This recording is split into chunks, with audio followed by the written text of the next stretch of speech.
여러분 고개 드시고 반갑습니다. 자, 오늘 교재는 여러분요 148페이지죠. 재산세 납세의무자 이어서 볼 차례인데요. 148페이지요. 이 148페이지 펴놓으시고 우리 지난 시간에 배운 것을 잠깐 복습할 겸 또 한번 훑어보고 재산세 연결해서 계속 보도록 하겠습니다. 자, 우리 6주차 오늘 기본이론 강의 6주차 강의요. 우리 지난 시간에 재산세 과세 대상 배웠습니다. 그죠? 그래서 어떤 것을 보유할 때 재산세가 부과되느냐 배웠는데, 자, 보시면 재산세 대상은 5가지였죠, 여러분. 토지, 건축물, 주택, 그리고 선박, 항공기 5가지입니다. 그래서 별장 다시요. 토지, 건축물, 주택, 그 다음에 선박, 항공기 5가지라는 걸 꼭 기억하시고요. 토지, 모든 토지였죠. 지적공부상 등록된 토지뿐만 아니라 사실상의 토지를 포함합니다. 그래서 미등록된 토지 포함해서 대상이 되는데, 다만 이건 실질과세원칙상 뭐 당연한 얘기고요. 다만 주택의 부속 토지는 토지분 재산세 대상이 되는 토지에서 어떻게 한다? 제외합니다. 주택 부속 토지는 어디서 과세하니까? 주택분 재산세 대상으로, 주택은 항상 주택과 일정 면적의 토지를 하나로 평가해서 하나로 과세한다고 그랬습니다. 그죠? 통합평가해서 통합과세한다. 그래서 주택분 재산세 대상이기 때문에 주택의 부속 토지는 토지분 재산세 대상이 되는 토지에서 제외하고요. 건축물이요. 자, 건축물은 건물이요. 우리가 건축법상의 건축물, 건물뿐만 아니라 골프장상 같은 이런 시설물도 대상이 된다고 그랬습니다. 그렇죠? 또 무허가 건축물 당연히 포함이죠. 우리가 실질과세원칙상 사실주의 과세하니까 주요 부동산 세금들은 등기되지 않아도, 등록되지 않아도, 허가받지 않아도 과세가 되죠. 그래서 무허가 건축물 대상이 되고, 근데 이 건축물분 재산세 대상이 되는 건축물에서 주거용 건축물은 어떻게 한다? 제외합니다. 주거용 건축물은 어디서 과세하니까? 주택분 재산세 대상이니까 제외하고, 그 다음에 주택 그러면 부속 토지를 포함한 주거용 건축물과 부속 토지를 우리가 말하고요. 그 다음에 별장, 주택분 재산세 대상이 되는 주택의 별장도 포함합니다. 상시 주거용이 생활하지 않는 주택 별장도 고율의 세율을 적용한다는 것 뿐이지, 자, 주택분 재산세 대상에 포함하고, 이 선박과 항공기는 그냥 뭐 무리를 떠다니는 배면 다 그냥 원칙적으로 대상이 되고, 항공기 사람이 탑승해서 항공에 사용하는 거면 다 대상이 된다, 이렇게 하시면 됩니다. 그래서 무인항공기 같은 것은 물론 제외되지만 하여튼 재산세 대상 5가지 어떤 거요? 토지, 건축물, 주택, 선박, 항공기 5가지라는 거.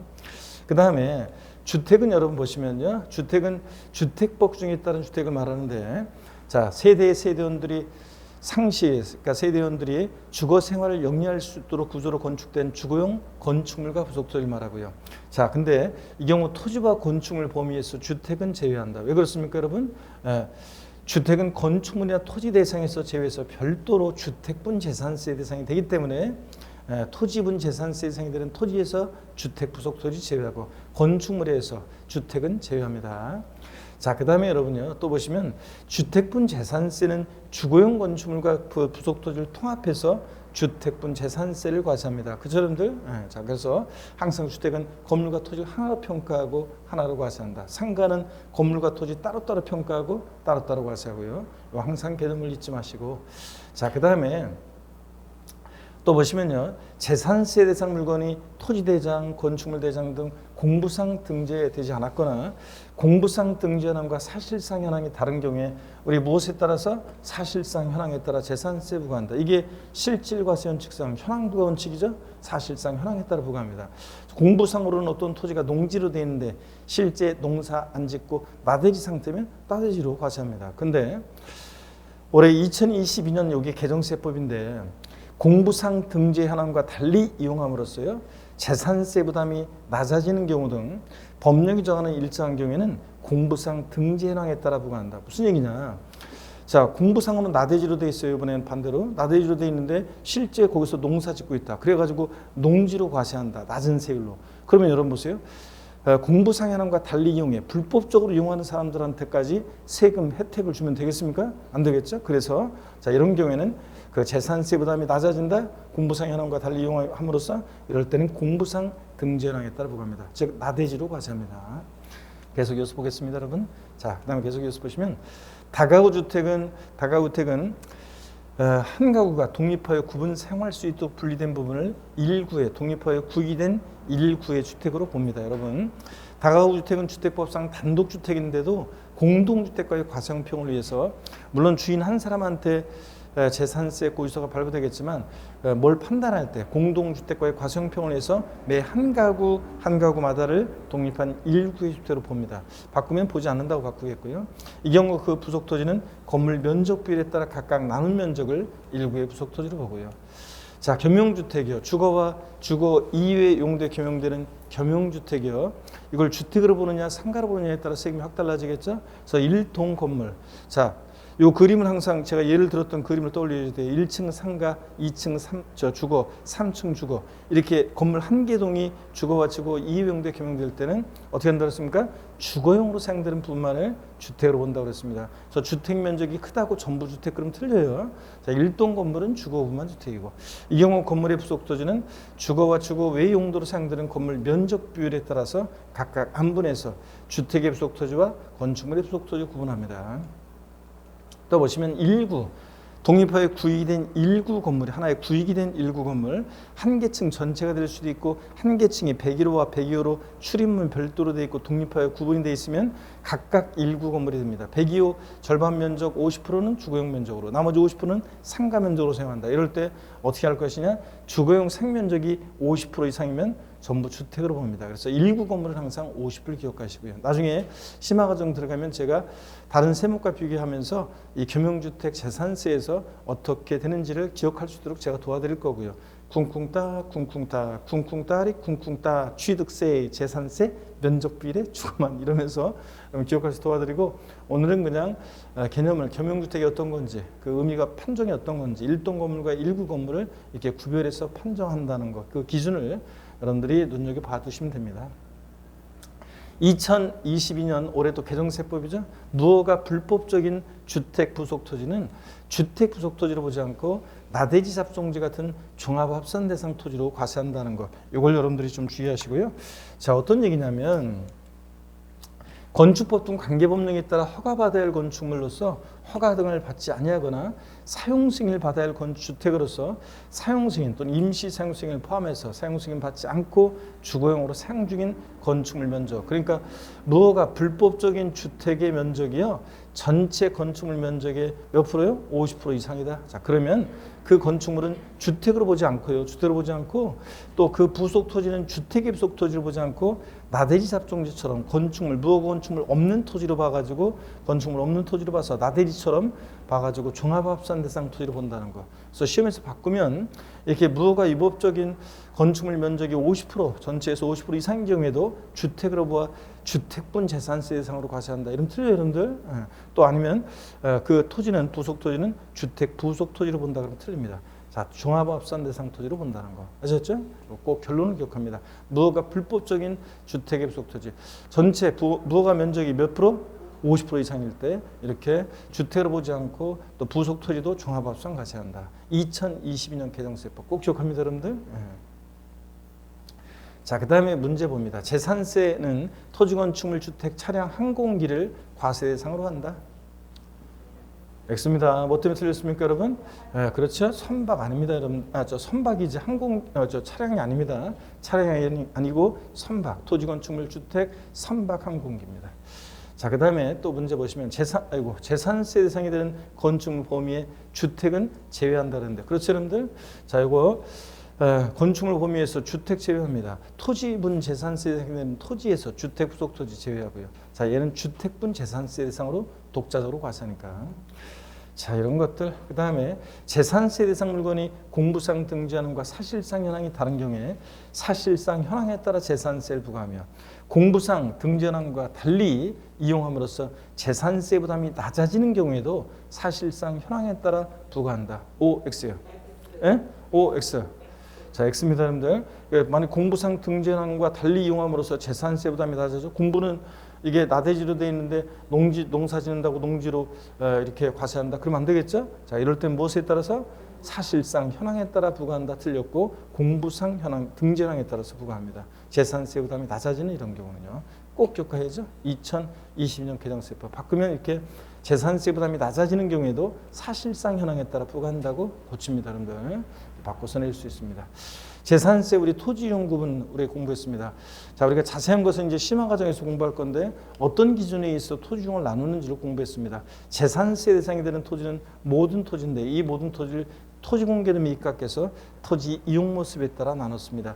생산 관련 토지, 유통 상업적 목적 토지, 나대지 잡종지 같은 짬뽕, 그리고 사치성 재산 토지요. 고급 악장, 골프장용 토지 같은 토지용 모습이죠. 그럴 때 생산 관련 토지로서 대표적인 것은 농지, 목장, 예외적이면 공장용지 같은 이런 것들이에요. 이런 것들은 낮은 저율의 세율을 정해서 다른 토지와 합산하지 않고 따로 분리해서 과세하는 뭐로? 저율 분리 대상 토지로 분리 과세합니다. 그래서 여러분들 저율 분리 대상 토지 나왔다 그러면 농지, 목장 예외적이면 0.07%, 0.07% 떠올리고 그 다음에 공장 0.2% 이걸 떠올려야 됩니다.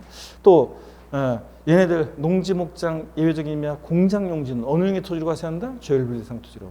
상가, 사무실 같은 일반 건축물의 부속 토지는 어느 형의 토지로 과세합니까? 별도 합산 대상 토지로. 별도 합산 대상 토지 나왔다 그러면 항상 뭘 떠올려요? 상가 토지 같은 거, 상가 부속 토지 같은 것을 떠올리시고요. 자, 그 다음에 나대지 잡종지라든가 분리나 별도에서 튕겨져 나온 애들은 다 뭐가 된다? 종합합산 대상 토지로 과세한다. 나대지 잡종지와 함께. 또 종합합산 대상 토지 그러면 항상 뭘 떠올리냐? 나대지 잡종지를 떠올리면서 분리나 별도에서 튕겨져 나오는 애들, 이런 애들이 종합합산 과세한다. 떠올리시고요. 자, 사치성 재산 토지는 토지용 모습이 토지공개림에 부합하지 않으니까 높은 고율의 세율을 정해서 다른 토지 합산하지 않고 분리해서 과세하는 고율 분리대상 토지로 분리과세합니다. 자, 이렇게 해서 재산세 대상이 되는 모든 토지 딱 이렇게 여러분들이 틀을 잡으시면 되겠고요. 자, 그 다음에 문제 봅니다. 기출됐던 지문인데 토지와 주택에 대한 재산세 과세 대상은 종합합산 대상, 별도 합산 대상 및 분리 대상으로 구분한다. OX요. OX. X입니다. 왜 틀렸습니까, 여러분? 자, 왜 틀렸어요? 토지를 갖다가 이렇게 세 개용으로 구분해서 과세하는 거지. 토지용을 구분해서 주택도 이렇게 구분해요? 아니죠. 주택 때문에 틀렸습니다. 주택은 이렇게 구분하지 않습니다. 자, 재산세 납세 의무자, 우리 지난 시간에 재산세 납세 의무자 좀 보다가 말았는데요. 자, 한번 보겠습니다. 재산세 납세 의무자입니다. 먼저요. 재산세 납세 의무자는 별표 3개 있었죠. 자, 그래서 시험에 올해 독립학 문제든 종합 문제든 나온다 이렇게 생각하시고 별표 3개 해놓고 꼭 잘 보라고 그랬습니다. 재산세 납세 의무자는 원칙적으로 사실상 소유자입니다. 재산세 납세 의무자는 원칙적으로 사실상 소유자가 납세 의무자가 되는데 한번 보겠습니다. 과세 기준일 현재 항상 재산세는 뭘 판단할 때 얘가 재산세 대상이 되는 물건인지 납세 의무자는 누가 되는지 등등 언제를 기준으로 판단해요? 과세 기준일 6월 1일 현재. 납기 개시일 현재 그럼 틀려요. 과세 기준일 6월 1일 현재 재산세 대상을 사실상 소유한 자가 납세 의무자입니다. 재산세는 실질과세 원칙상 내 명의로 등기 아직 안 됐어도 등기 전 안 받았어도 잔금 치르거나 그렇게 해가지고 사실상 재산을 소유하면 원칙적으로 납세 의무자가 됩니다. 그래서 재산세 납세 의무자는 과세 대상 재산을 사실상 소유하는 자인데 시험에서 바꾸면 납기 개시일 현재 또는 과세 기준일 7월 1일 현재 땡 또 재산세 과세 대장상의 소유자이다 또는 공부상 소유자가 원칙적인 납세 의무자가 좀 틀려요. 원칙은 사실상 소유자고요. 또 지분권자가 되는 경우 보겠습니다. 공유재산이요. 공동 소유의 줄임말이죠. 그러니까 공유자들은 항상 지분이 있습니다. 그 공유자들 지분이 있을 때 그 지분에 해당한 부분, 지분의 표시가 없으면 지분이 균등한 것으로 봐서 누가 납세 의무자입니까? 지분권자를 납세 의무자로 합니다. 자, 그래서 공유재산 나왔다. 누가 납세 의무자? 지분권자인데 그래서 갑지분 60%, 을지분 40%인 공유재산의 경우 누가 납세 의무자냐? 갑과 을 중에서 누가 납세 의무자예요? 갑과 을 둘 다죠. 그래서 갑은 60% 지분에 대해서 을은 40% 지분에 대해서 지분권자 각자 납세 의무자입니다. 지분이 가장 큰 자로 한다. 지분의 표시가 없을 때는 뭐 최연장자로 한다. 나이가 제일 많은 사람 또는 뭐 지자체 장이 지정하는 사람으로 한다. X입니다. 그 지분의 표시가 없으면 50%씩. 예를 들어 갑과 을 두 사람이 공유하고 있어요. 지분의 표시가 없어? 그럼 50%씩 지분권자 각자가 납세 의무자가 됩니다. 그 다음에 주택의 건물과 부속토지 소유자가 다른 경우 그 주택에 대한 산출세액을 건축물과 그 부속토지 시가 순액 비율로 나눠서 안분 계산해서 그 부분에 대해서 그 소유자를 납세 의무자로 합니다. 주택은 원래 건물과 토지 하나로 평가하지만 자 이런 경우에는 주택과 토지 소유자가 다르다. 그럴 때는 어떻게 하느냐? 주택분 재산세 나온 세액에 대해서 주택과 토지의 부속토지의 시가 순액을 구해봐. 근데 토지는 시가 순액 비율이 6. 그 다음에 주택은 4다. 그러면 나온 세계에 대해서 6대 4의 비율로 시가편액 비율로 각각 갑과 을이 납세 의무자가 된다 그런 얘기라고 했습니다. 바꾸면 뭘 바꾸느냐? 면적 비율을 나누어 그 소유자를 납세 의무자로 한다 이렇게 바꿀 수 있어요. 면적 비율 X라는 거. 자, 이런 걸 공부했고 그 다음에 이제 예외적으로 공부상 소유자가 되는 경우는 여기까지를 우리가 공부했습니다. 자, 공부상의 소유자가 매매 등의 사유로 소유권의 변동이 있었음에도 불구하고 이를 신고하지 않아서 과세권자가 잔금 언제 치러주고 이런 걸 몰라. 그래서 사실상 소유자를 알 수 없을 때 누가 납세 의무자입니까? 공부상 소유자입니다. 자, 그래서 시험에서 소유권 변동 신고 여부와 관계없이 사실상 소유자다. 이래도 틀려요. 소유권 변동 신고를 하면 사실상 소유자인데 소유권 변동 신고를 안 해서 과세권자가 사실상 소유자가 누군지 알 수 없을 때 잔금 언제 치르 이런 거 몰라. 그럴 때 누구? 공부상 소유자고요. 자, 또 봅니다. 공부상 개인 명의로 등재되어 있는 종중재산인데요. 사실상 종중재산인데 종중세무 신고를 안 해요. 그럼 과세권자 입장에서는 이게 종중재산인지 어떻게 알아? 공부상으로 개인 명의로 등재되어 있고 실제는 근데 종중재산, 종중세무를 신고해주게 돼 있는데 나중에 이따 나오지만 종중세무를 신고 안 하면 모르죠? 과세권자? 자, 그래서 종중재산임을 신고 안 했을 때는 누구냐? 그 개인 명의로 등재되어 있는 공부상 소유자가 납세 의무자가 됩니다. 그럼 법령의 반대 해석으로 종중세무를 신고했다 그러면 누구예요? 그때는 종중이지. 종중재산인지 알게 됐으니까. 종중세무를 신고 안 했어요? 그러면 공부상 개인 명의로 등재되어 있는 공부상 소유자가 납세 의무자가 됩니다. 올해 2022년도 올해 추가된 게 이거예요.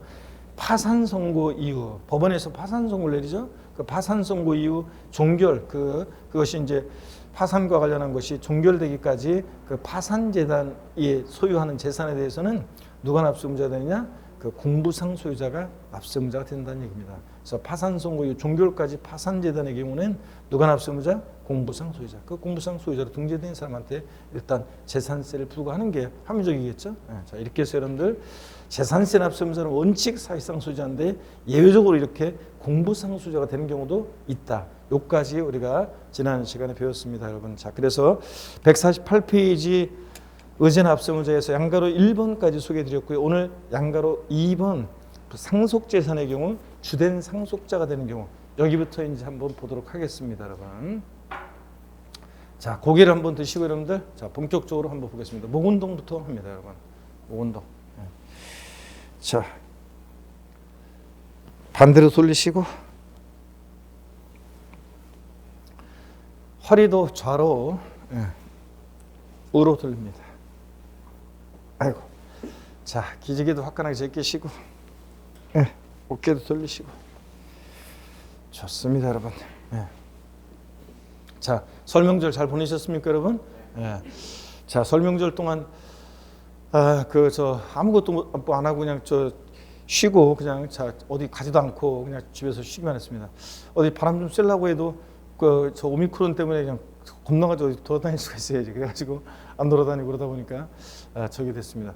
만약에 오미크론이 제가 걸려가지고 재택 자가격리되고 그러면 여러분들도 일단 피해가 당연히 또 많은 사람들도 피해 있겠죠. 자, 그래서 등등 여러 가지로 하여튼 그래서 집에만 있었습니다. 그랬더니 집에만 있었는데도 왜 이렇게 시간은 빨리 가는지 쉬는 날은 그죠?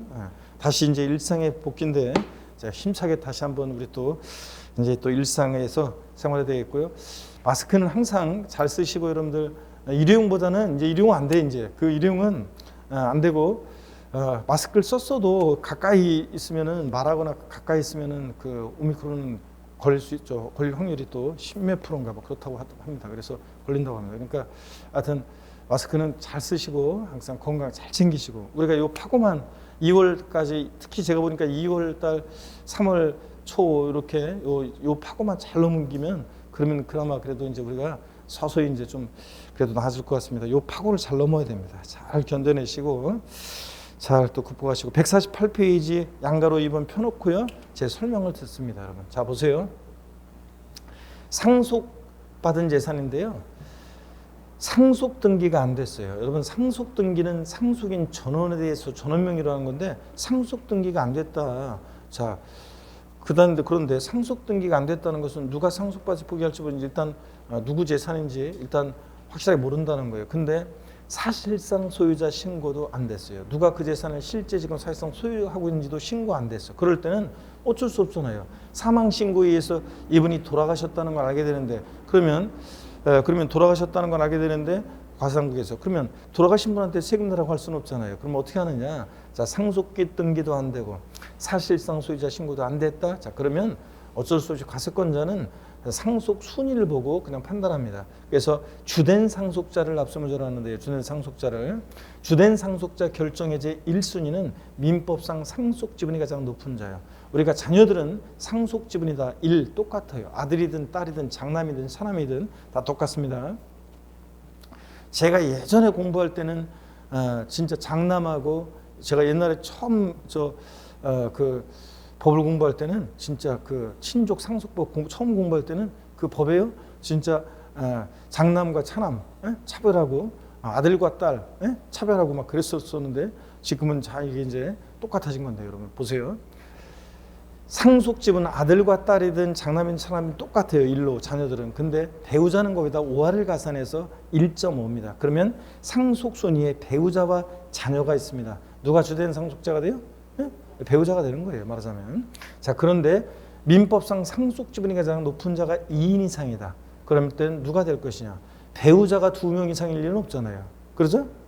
그렇잖아요. 그러니까 배우자가 2명 이상일 리는 없고 어떤 분은 배우자가 2명 이상이면 막 웃길래 왜 좋아해요? 그랬더니 배우자가 2명 이상이면 좋겠죠. 그랬더니 하나도 귀찮아요. 그러는데 어떡하네? 자녀들만 있다고 생각했을 때 자녀들 상속집이 똑같잖아요. 높은 자가 2인 이상이다. 그럴 땐 누가 되느냐? 연장자. 나이가 제일 많은 사람이 주된 상속자가 됩니다. 그래서 시험에서는 상속이 개시된 재산으로서 상속 등기 안 되고 사실상 소유자 신고되지 않은 경우에는 민법상 상속 지분이 가장 높은 자를 납세무자로 한다. 이렇게 나올 수도 있어요. 주된 상속자란 말이 안 나오고 민법상 상속 지분이 가장 높은 자를 재산세 납세무자로 한다. 맞습니다, 여러분들? 또는 주된 상속자. 같은 말이에요, 여러분들. 같은 말이라는 걸 기억하시고요. 자, 그러면 교재를 한번 볼게요. 거기 교재 보시니까 양가로 2번 보세요. 상속재산, 주된 상속자가 되는 경우. 상속이 개시된 재산으로서 쭉 밑줄입니다. 상속 등기 이행되지 않고 사실상 소유자를 신고하지 아니했을 때 쭉 밑줄이요. 누굴 납세무자로 본다? 주된 상속자 밑줄이요. 이때 주된 상속자 결정의 제1순위 민법상 상속 지분이 가장 높은 사람 밑줄이고 민법상 상속 지분이 가장 높은 사람이 2명 이상이다. 그럼 누구? 연장자. 나이가 제일 많은 사람이야. 이렇게 여러분들 알아두시고. 자, 그러면 됐습니다. 나중에 이제 심화과정 가면은 뭐 이런 것도요. 만약에 여러분 상속 등기가 안 되고 사실상 소유자 신고도 안 됐을 때는 이렇게 주된 상속자인데 법령의 반대석으로 상속 등기가 됐다 그러면 상속 등기가 됐다. 자, 그러면 누구냐면 상속인이고요. 상속 등기 되면 상속인이고요. 근데 보세요. 상속 등기는 안 됐는데 사실상 소유자 신고는 됐다 그러면 그럴 때는 그 신고된 사실상 소유자가 납세무자가 되는 경우도 있습니다, 여러분. 자, 이런 것도 사실상 소유자 신고가 되면 누가 그 재산을 사실상 소유한지 알게 됐으니까요. 자, 그런데 요거는 지금 어떤 거냐면 요건 나중에 이제 그렇게 보시기로 하고 자, 요건 어떤 거냐면 상속 등기도 안 되고 사실상 소유자 신고도 안 됐을 때는 누구다? 주된 상속자. 요거라는 거. 다시 한번 확인하시고 그다음에 계속 이어서 보겠습니다, 여러분. 자, 보시면 먼저요. 매수계약자가 되는 경우 한번 볼게요, 여러분. 먼저 국가, 지자체 조합과요. 연부매매계약을 체결합니다. 그냥 매매계약이 아니라 연부매매계약을 체결하고요. 그 사용을 무상으로 하는 경우에는 일단 이런 경우에는 보세요. 공부상으로는 국가 등의 소유지만 실질적으로는 권리 변동이 됐다고 봐가지고 누굴 납세무자로 하냐? 그 매수계약자, 사용권을 무상으로 받은 자, 매수계약자를 납세무자로 합니다. 그래서 뭐 제가 뉴스에도 한번 보니까 어떤 아파트가 있는데 그 아파트가 서울시 땅 위에 아파트를 지었어요. 그래가지고 그 아파트를 오래됐는데도 거의 무너지기 일보 직전인데도 재건축을 마음대로 못해요. 왜냐? 땅이 자기들 땅이 아니잖아요. 서울시 땅이잖아요. 그러다 보니까 그래서 서울시에서 이제 그것을 서울시에서 요거를 그 사람들한테 팔려고 하고 그 사람들이 서울시부터 이제 이거 매수를 해야 되는데 어떤 그런 경우도 있더라고요. 보면 자, 지자체 조합과요 연부로 매매 계약을 체결했어요. 자, 그런데 아직 공부상으로 넘어오지 않았는데 사용권을 무상으로 하고 있다. 자, 그러면 누구한테 재산세를 부과하겠습니까? 매수계약자한테 재산세를 부과합니다. 국가가 선수금을 받아 조성하는 매매용 토지로서 사실상 조성이 완료된 토지 사용권을 무상으로 받은 경우에는 그 사용권을 무상으로 받은 자를 납세의무자합니다. 똑같은 구조예요, 이것도. 그래서 실질적으로 권리변동이 됐다고 해서 누가 납세의무자? 사용권을 무상으로 받은 자. 자, 이렇게 해서 매수 계약자가 납세의무자가 됩니다. 그러면 여러분 이런 거 이렇게 눈에 익혀두시고요. 자꾸 이런 것들은 그냥 자꾸 뭐 틈날 때마다 몇 번씩 읽으면 다 답 골라낼 수 있게 됩니다. 시험에서 바꾸면 뻔하죠. 국가와 연부매매계약을 체결하고 그 사용권을 무상으로 하는 경우에는 국가 등의 소임으로 비과세한다. 그럼 틀려요. 공보상 국가 등의 소유지만 실질적으로 권리변동 됐다고 봐서 누가 납세의무자? 매수계약자입니다. 위탁자가 되는 경우 한번 볼게요. 신탁법 규정에 따른 수탁자 명의로 등기 등록된 신탁재산의 경우에 누가 납세의무자냐? 그러면 누가 납세의무자예요? 위탁자가 납세의무자입니다. 요거 작년에 무조건 나온다고 그래서 제가 무조건 나온다고 했는데 이거 안 나왔네. 작년에. 이거 왜 안 물어봤지? 올해는 무조건 나옵니다. 이렇게 생각하시면 되겠습니다. 신탁법에서 신탁한 재산, 수탁자 명의로 등기 등록된 신탁재산 누가 납세의무자냐? 위탁자입니다. 이게 재작년까지는 수탁자였다가 이게 작년에 위탁자로 바뀌었습니다, 여러분. 왜 위탁자를 바꿨냐? 사람들이 그냥 다 신탁해버리고서 나는 아무것도 없으니까 나 뱉지 막 이렇게 나가고 이런 사람들 때문에 위탁자를 재산세 납세의무자로 합니다. 악용하는 걸 막기 위해서. 자, 그래서 신탁재산 누가 납세의무자? 위탁자. 꼭 기억합니다, 여러분들. 이 경우 위탁자가 신탁재산을 소유하는 것으로 봅니다. 자, 그럼 여기까지 일단 또 교재를 한번 볼게요. 양가로 3번 매수계약자가 되는 경우 국가, 지자체, 지자체 조합과 대시 끊습니다. 이게 첫 번째. 누구랑 해야 된다고요? 국가, 지자체, 지자체 조합과. 두 번째 요건 재산세 대상 재산을 연부로 매매계약 체결하고 대시 끊고요. 그래서 첫 번째 요건은 국가 등과 자, 그 다음에 두 번째는 연부 매매계약 체결하고요. 그 다음에 재산의 사용권을 무상으로 받은 경우 자, 세 번째입니다. 그래서 기역, 니은, 디귿 이렇게 끊어서 여러분들이 요건을 번호를 매겨 놓으시고요. 기역, 니은, 디귿 자, 이렇게 해서 자, 그럴 때는 누가 납세의무자냐? 매수계약자를 납세의무자로 본다. 밑줄이고요. 자, 그래서 국가 등과 연부 매매계약 체결하고 무상 사용권을 부여받았을 때 매수계약자. 또 두 번째요. 국가, 지자체, 지자체 조합이 쭉 밑줄입니다. 선승을 받아 수상하는 매매용 토지로서 사실상 조성이 완료된 토지 사용권을 무상으로 받은 자가 있는 경우에는 누가 납세의무자? 그 자를 매수계약자로 본다. 이 말은 그 사용권을 무상으로 받은 자가 매수계약자, 즉 납세의무자가 됩니다. 사용권을 무상으로 받은 자요. 매수계약자가 납세의무자다. 양가로 4번 신탁재산의 위탁자가 되는 경우 밑줄이죠, 여러분들. 이건 별 표시해놓고 꼭 기억합니다. 이건 상식처럼 알게 되겠지만 신탁법에 따른 수탁자 명의로 등기 등록된 신탁재산의 경우에 위탁자를 납세의무자로 본다는 거 밑줄이요. 그리고 이 경우 위탁자가 신탁재산을 소유한 것으로 봅니다. 바꾸면 뭐 뻔하지 뭐 수탁자를 납세의무자로 본다고 바꾸겠죠? 위탁자라는 거 꼭 기억하고. 양가로 5번 설명을 한번 드려보겠습니다. 여기 보세요, 여러분들. 양가로 5번 어떤 거냐면 자, 우리가요, 여러분 사업시행자가 되는 경우 환지계획에서요. 자, 환지계획에서 환지로 정하지 않고 채비지, 공사비용에 대체하기 위한 채비지 또는 보류지로 공익적, 공공의 목적에 쓰려고 보류는 보류지로 정한 경우에 자, 환지계획에서 환지로 정하지 않고 채비지, 보류지로 정한 경우에는 누가 이 토지에 대해서 납세의무자가 되느냐? 사업시행자가 납세의무자가 됩니다. 사업시행자. 근데 시험에서는 사업시행 전 토지 소유자이다. 아닙니다. 사업시행 전 토지 소유자 아니고 또 그 다음에 시공회사 아닙니다. 시공회사도 아니고 누구다? 사업시행자입니다. 그래서 채비지, 보류지, 재산세에서 누가 납세의무자다? 사업시행자. 이렇게 기억합니다. 그래서 거기 양가로 5번 채비지 또는 보류지 사업시행자요. 도시개발법에 따라 시행하는 환지 방식에 의한 도시개발 사업 및 도정법 규정에 따른 정비사업 그 아래쪽의 시행에 따른 환지계획에서 일정한 토지를 자, 여기부터 밑줄입니다. 환지계획에서 일정한 토지를 환지로 정하지 않냐고 채비지, 보류지로 정한 경우에 누가 납세의무자? 사업시행자 밑줄이요. 그래서 사업시행자. 사업 시행 전 토지 소유자 아니고요. 149페이지 봅니다. 소유권의 귀속이 불분명한 경우 사용자라고 되어 있는데 여기 어떤 건지 한번 봅니다. 여러분 소유권의 귀속이 불분명하여 사실상 소유자를 알 수 없을 때는 사용자라고 되어 있는데 여러분 보세요, 여러분들. 소유권의 귀속이 불분명하다는 게 어떤 거냐면 여기 보세요. 공부상의 소유자를 상대로 소송 중에 있거나 또는 공부상의 소유자가 장기간 행방불명인 경우를 말합니다. 어디 간지 알 수 없어요. 또는 공부상 소유자를 상대로 소송 중이거나 그럴 때요. 여러분 보세요. 공부상 소유자를 상대로 소송 중이라는 것은 이런 거예요. 예를 들어서 어떤 부동산에 대해서요.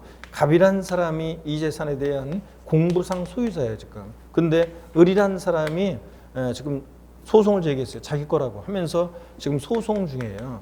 그러면 재판이 끝날 때까지는 과세권자 입장에서는 얘가 승소할지 얘가 승소할지 알 수 없죠. 이 부동산에 대한 소유권의 귀속이 불분명해요. 그럴 땐 누구를 압수무죄한다고요? 이 재산을 현재 사용하고 있는 사용자를 압수무죄한다 그런 얘기입니다. 이해되십니까 여러분? 그래서 자 소유권의 귀속이 불명한 경우 공부상 소유자를 상대로 소송 중에 있거나 누가 승소할지 알 수가 없어요. 또는 공부상 소유자가 장기간 행방불명이에요. 어디 간지 알 수 없어요. 이럴 때는 현재 이 재산을 사용하고 있는 누구다? 사용자입니다. 그래서 자 시험에서 여기 보세요. 바꾸면 그럴듯하지. 소유권의 귀속이 불분명하여. 소유권의 귀속이 불분명하여. 제가 심화 과정에서 이제 이런 거 저 문제가 나올 건데 소유권의 귀속이 불분명하여 사실상 소유자를 알 수 없을 때는 공부상 소유자를 압수무죄한다. 그렇다죠? 소유권의 귀속이 불명하여 사실상 소유자를 알 수 없을 때는 공부상 소유자를 압수무죄한다. 그럴듯하지만 공부상 소유자를 상대로 소송 중에 있거나 얘는 지금 어디 간지 행방불명인 경우입니다. 그러니까 누굴 압수무죄하느냐? 사용자입니다. 그래서 공부상 소유자 아니라는 걸 주의하셔야 돼요. 자, 그래서 여러분들이 사용자라는 거, 공부상 소유자 X입니다. 그래서 거기 여러분들이 양가로 6번 보세요. 소유권은 귀속 불명한 경우 사용자 제목 옆에다가 공부상 소유자 X 해놓으세요. 공부상 소유자 X 해놓습니다. 공부상 소유자 X입니다. 자, 그리고 동그라미 1번 재산세 과세기일년제 소유권의 귀속이 분명하지 않아요. 사실상 소유자를 확인할 수 없는 경우에는 그 사용자가 재산세 납부할 의무가 있다. 미리 밑줄을 쫙 꺼놓으시고요.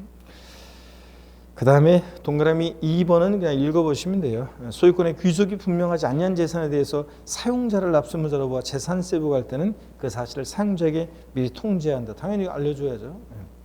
자, 7번입니다.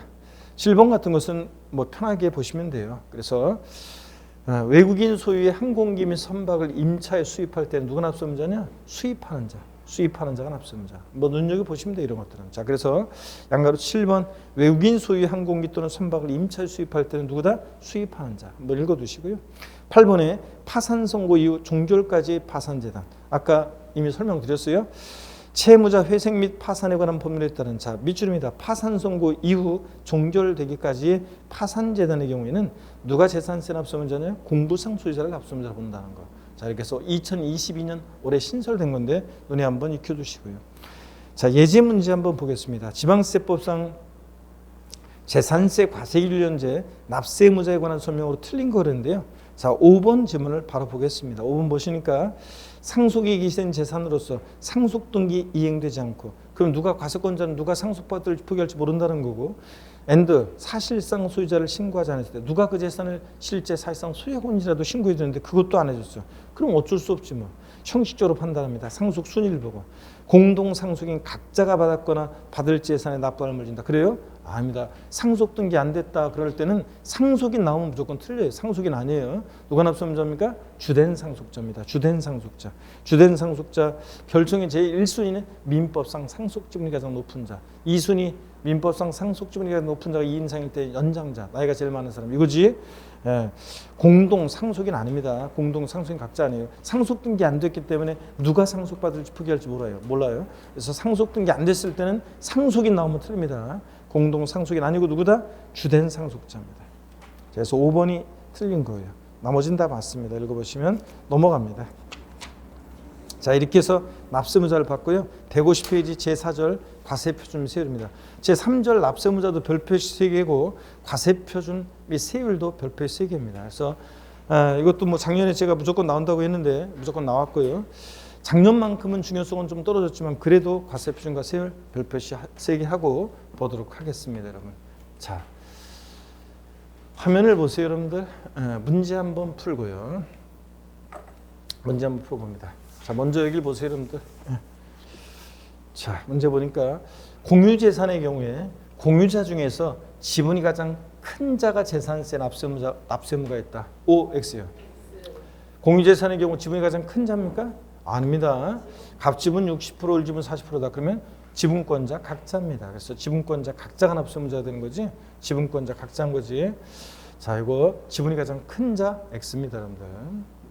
자, 그 다음에 또 봅니다.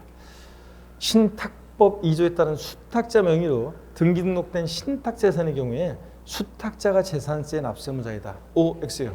자, 이건 시험에 나오면 누구나 다 강조하는 거기 때문에 거의 대부분의 수험생들이 강의 들은 수험생들 다 마치는데 자기 혼자 틀리면 안 된다고 그랬습니다. 자, 신탁법에 신탁한 재산 누가 납세의무자? 예? 위탁자입니다. 그래서 신탁재산은 위탁자가 납세의무자인데 우리가 보면 취득세에서 신탁한 재산 뭘 판단할 때 다 위탁자를 기준으로 판단하거든요. 재산세나 종합부동산세, 이거 종합부동산세 또 나와요. 종합부동산세에서 신탁한 재산은 누가 종부세 납세의무자가 되느냐? 누가 납세의무자요? 위탁자. 뭘 판단할 때 누굴 기준으로 판단해? 위탁자 이겁니다. 그래서 신탁재산은 다 실제 그 소유자인 위탁자를 기준으로 판단하고 위탁자에게 재산세나 종부세를 부과한다는 거 꼭 기억하고요, 여러분들. 자, 그 다음에 이어서 봅니다. 자, 과세표준 및 세율인데요. 별표 3개 하셨죠? 자, 그러면 교재 펴놓고 일단 제 설명을 듣습니다, 여러분. 자, 여기 보시면요. 재산세 과세표준은 자, 재산가액이에요. 그 보유하는 재산가액이 과세표준인데 이 재산가액을 누가 결정하느냐. 자, 여러분 재산세는 보통 징수하는 세금이니까 가만히 있으면 뭐가 날라와요? 납세 고지서가 날라옵니다. 세금 내라고. 자, 지자체장이 세금 계산해서 우리한테 납세 고지서를 발부하는데 아니 지자체장은 무엇을 근거로 내 재산에 대해서 재산세를 계산하냐. 무엇을 근거로 계산해요? 시가표준액을 기준으로 합니다. 시가표준액을 기준으로 하는데 다만 개인 소유 재산이든 법인 소유 재산이든 구별 없이 항상 이 시가표준액을 기준으로 과세합니다. 요거 알고 있는지 시험에서 여러 번 물어봤어요. 법인이 소유하는 재산의 재산세 과세 표준은 법인 장부상 입증되는 가격으로 한다. X입니다. 법인 소유 재산도 법인 장부상 입증되는 가격이 아니라 뭘 한다? 시가표준액으로 해요. 또 국가나 지자체로부터 취득한 재산은 그 사실상 취득 가격을 재산세 과세 표준으로 한다. OX요. 국가나 지자체로부터 취득한 재산은 그 사실상 취득 가격을 재산세 과세 표준으로 한다. X입니다. 여러분 국가나 지자체로부터요 제가 20년 전에 시가표준액 1억짜리를 8천만 원에 취득했어요. 20년 전에. 부동산 가격이 그동안 상승하든 말든 처음에 그 사실상 취득 가격 8천만 원으로 계속 재산세가 부과돼요. 말이 돼요? 안 되죠. 그러니까 국가나 지자체로부터 취득한 재산도 무엇으로 과표 결정된다? 시가표준액을 기준으로 합니다. 그래서 아무리 꼬셔도 먹으면 안 돼요. 법인 장부상 가격 아니에요. 또 사실상 취득 가격 아니에요. 개인 법인 구별 없이 항상 지자체장이 무엇을 기준으로 세금 계산한다? 시가표준액을 기준으로 한다는 거. 꼭 요 의미를 알아두시고요. 자, 그 다음에 재산세에서 토지 건축물 주택은요. 한번 보세요. 과세표준이요. 시가표준액을 기준으로 해요. 과세 기준이 6월 1년제 시가표준액을 기준으로 하는데 이 시가표준액이 바로 과세표준 되는 것이 아니에요. 아니고 여기다가 부동산 시장 동향과 지방재정 여건 등을 고려해서 정하는 공정시장가액비라는 것을 곱한 금액입니다. 그래서 공정시장가액비를 반드시 곱해야 되는데 토지건축물 주택은 그러면 여러분 보세요.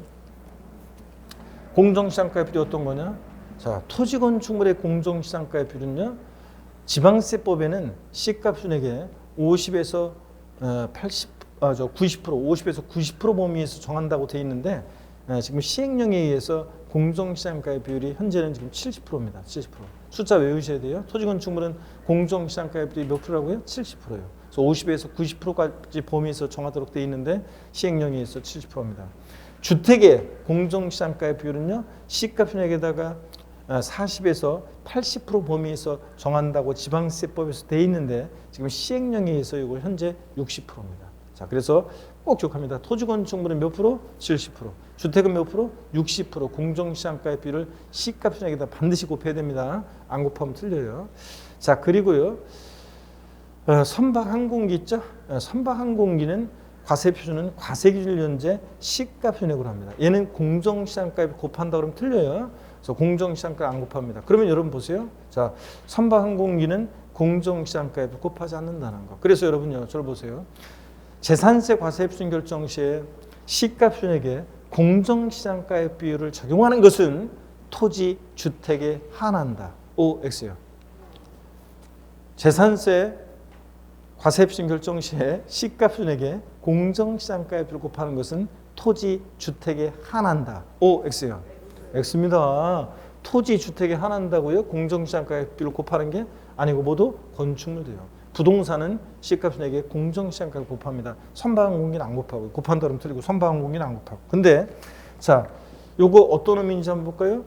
만약에 어떤 토지가 있는데 어떤 토지에 개별 공시지가가 과세 기준일 현재 개별 공시지가 토지 시가순액은 개별 공시지가라고 그랬잖아요. 이 개별 공시지가가 1억 원인 토지가 있다 그러면 이 토지 재산세 과세 표준은 얼마냐 그러면 1억 원이 바로 과세된다는 것이 아니라 여기다 반드시 뭘 곱해? 공정시장가액비율. 토지니까 몇 프로? 70%. 곱한 얼마예요? 7천만 원이 과세 표준이 되는 거예요. 이런 얘기고. 어떤 주택이 있는데 어떤 주택의 개별 주택 가격이나 어떤 주택의 개별 주택 가격이나 또는 공동주택 가격, 이건 단독주택이나 다가구주택에 대한 공시가격이고 아파트 같은 거 공동주택 가격이 만약에 1억 원이다 그러면 이 주택의 재산세 과세 표준액은 얼마입니까? 1억 원이 바로 과세 표준되는 것이 아니라 여기다 시가표준액에다가 반드시 주택의 시가표준액은 개별 주택 가격이나 공동주택 가격이잖아요. 자, 그래서 어떤 수강생분은 어떤 때는 시가표준액이라고 돼 있고 어떤 때는 개별 주택 가격만 이렇게 돼 있는데 어떻게 발언된 건가요? 그런데 주택의 시가표준액이 개별 주택 가격이나 공동주택 가격이잖아요. 그러니까 시험에 시가표준액에다가 공정시장 가격 곱한다고 나오기도 하고 또는 주택 같으면 개별 주택 가격에다가 공정시장 가격 곱한다고 나오기도 합니다. 몇 프로요? 60%예요. 주택은 60%. 그래서 얼마? 6천만 원이 과세 표준됩니다. 그래서 여러분요, 반드시 토지건축물주택은 시가표준액에 공정시장가를 곱합니다. 안 곱한다 그러면 틀려요. 토지의 경우 재산세 과세 표준은 과세 기준일 현재 개별 공시지가로 한다 그러면 틀려요. 그 개별 공시지가에다 반드시 뭘 곱한다? 공정시장가에 곱해야 됩니다. 주택은 공정시장가 비율은 별장이든 고급주택이든 일반주택이든 주택은 무조건 60%입니다. 별장이라고 해가지고 고급주택이라고 해서 공정시장가 비율 70% 곱한다 그러면 틀려요. 토지건축물은 70%. 주택은 별장이든 고급주택이든 일반주택이든 몇 프로? 60% 곱한 금액입니다. 아시겠습니까, 여러분? 꼭 기억하시고요. 자, 그 다음에 계속 이어서 보겠습니다. 그래서 토지 개별 공시가에다 공정시장가 70% 곱하는 거고요. 자, 개별 공시가 1억이면 1억에다가 70%, 그래서 7천 이런 식으로. 건축물 시가표준액에다가 공정시장가 비율 역시 70%예요. 주택은 개별 주택 가격이나 공동주택 가격이 주택의 시가표준액이죠. 여기다가 공정시장가 몇 프로? 60% 곱합니다. 주택은 무조건 몇 프로라고요? 60%예요. 별장이든 고급주택이든. 선박 항공기 재산세 과세 표준은 뭐로 한다? 시가표준액으로 합니다. 공정시장가 곱해요, 안 곱해요? 안 곱해요. 아셨죠, 여러분? 자, 이렇게 해서 재산세 과세 표준 요약 소개해드렸고. 과세 표준의 중요 지문 한번 보도록 하겠습니다. 자, 여기 보세요. 선박 항공기의 경우에 공정시장가의 비율을 곱하지 않는다. OX요. OX. 자, 왜 목소리가 작아요, 여러분들? 이거 금방 문 거잖아요. 자, 곱하지 않죠? 선박 항공기는 부동산만 공정시장가를 곱합니다. 자, 법인 또는 국가지자체와의 거래에 대해서는 사실상 거래 가격을 재산세 과세 표준으로 한다. OX요. 예? X입니다. 법인 국가자체에 거래했든 뭐든 어떤 자부지간 무조건 재산세는 무엇을 기준으로 한다? 시가표준액을 기준으로 합니다. 시가표준액을 기준으로 하는데 이게 토지건축물 주택이면 공정시장가액비율도 곱해야 되는 거고요. 자, 사실상 거래가격 땡. 자, 법인이 소유하는 재산의 경우에 법인 장부상 입증되는 가액을 재산세 과세 표준으로 한다. OX요. 법인이 소유하는 재산의 경우는 법인 장부상 입증되는 가액을 재산세 과세 표준한다. OX. X입니다. 법인 소유 재산도 무엇으로 한다고요? 시가표준액을 기준으로 합니다. 시가표준액을 기준으로. 자, 또 봅니다, 여러분들. 단독주택의 재산세 과세 표준은 토지건축 건물을 일체로 한 개별주택 가격으로 한다. OX요. OX. 왜 틀렸습니까, 여러분? 그렇지. 주택, 단독주택이면 개별주택 가격, 주택의 이 시가표준액에다가 반드시 뭘 곱해야 돼요? 공정시장가를 곱해야 되는데 안 곱했잖아요. 그러니까 틀립니다.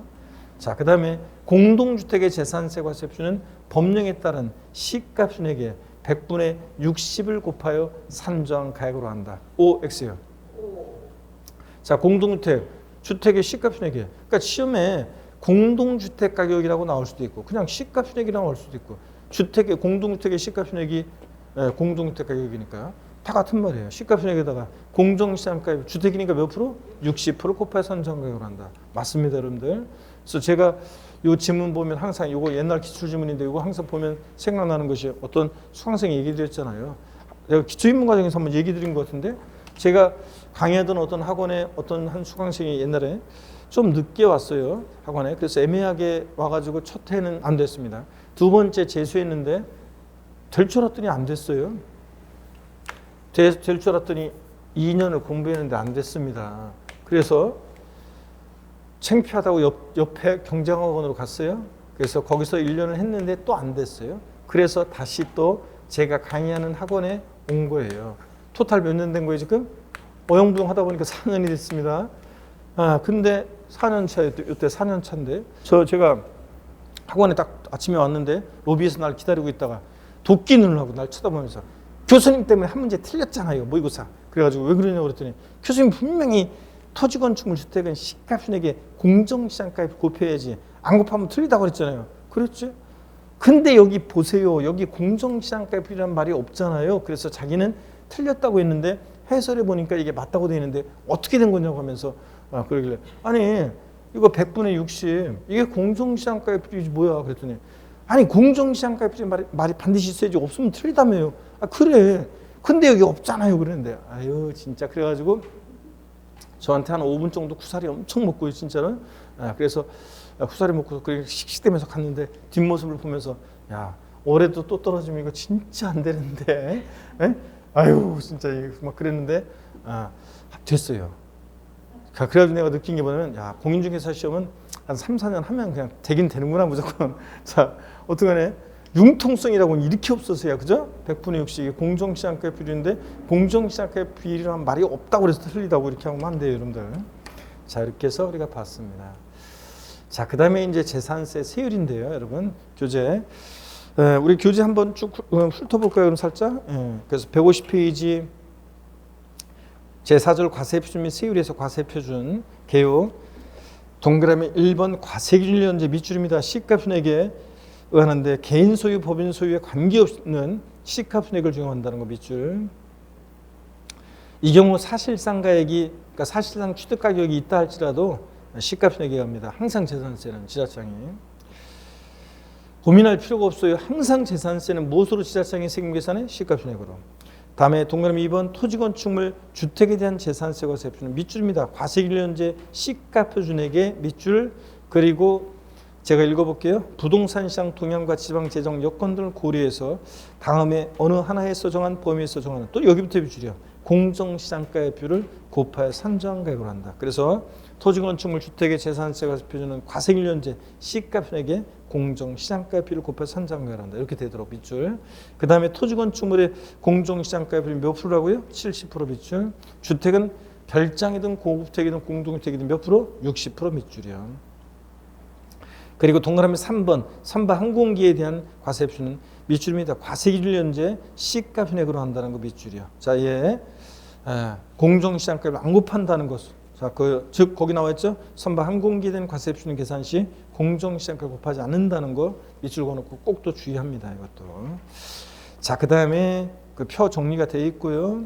그 다음에 자산별 시가편액 나왔는데 우리가 작년에 32회 시험 때 시가편액에 대해서 시험 문제가 한 문제 나왔어요. 자, 그렇기 때문에 시가편액에 대한 것이 나왔기 때문에 독립화 문제로 올해 또 나올 가능성은 낮아요. 그래서 여러분들이 제가 취득세 할 때 이미 설명을 드렸어요. 참고적으로 읽어보시면 되고 저를 보시면 지자체장은 항상 시가편액으로 세금을 계산한다는 거. 취득세나 우리가 취득세도 신고납부 불성실하면 지자체장이 다시 세금 계산할 때 무엇으로? 시가편액으로.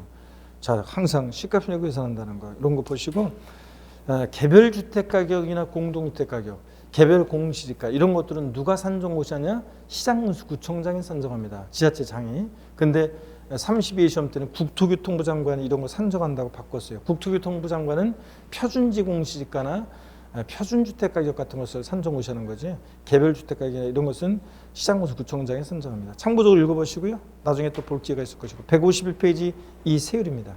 자, 잠시 쉬었다가요. 151페이지 세율부터 또 본격적으로 보겠습니다. 잠깐 쉬겠습니다.